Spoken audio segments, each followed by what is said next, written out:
Jeste li ikad pomiješali kore banane i drveni pepeo? Kad biste znali koliko su kore banane korisne, ne biste ih nikad bacili u smeće. Iako ova kombinacija zvuči neobično, zapravo je jako moćna. Neki od vas se sad sigurno pitaju kako da nabave drveni pepeo. Rješenje je vrlo jednostavno. Pizzerije i restorani koji koriste krušne peći imaju pepela na tone i bacaju ga u smeće, tako da ga možete dobiti besplatno. Prvo što ćemo napraviti jest izrezat ćemo kore banane na manje komadiće. Ako želite, možete ju i usitniti u blenderu kako biste izvukli maksimum. Prijatelji, bilo bi mi jako drago kad biste mi napisali u komentarima odakle ste. Volim razgovarati s ljudima iz svih krajeva svijeta. Hvala vam.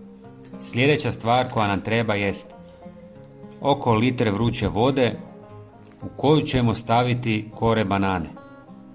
Dodati ćemo 1 žlicu drvenog pepela i sve dobro promiješati i ostaviti 2 dana da odstoji.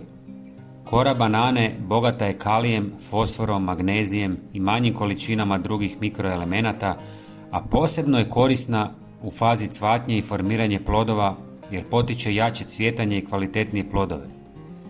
Drveni pepeo sadrži kalij i kalcij elemente u tragovima te pomaže jačanju korijena i otpornosti biljaka, posebno tijekom intenzivnog rasta i plodonošenja.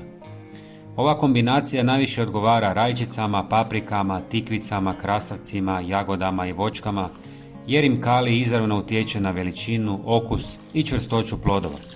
Najbolje je koristiti kada biljke prelaze iz vegetativne faze u fazu cvatnje, jer tada imaju povećanu potrebu za kalijem i kalcijem.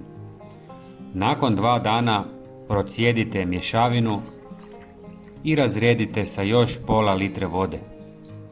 Zalijevajte navedene biljke 1 do 2 puta mjesečno. Prijatelji, pogledajte i naš sljedeći video na ekranu. Hvala vam i pozdrav!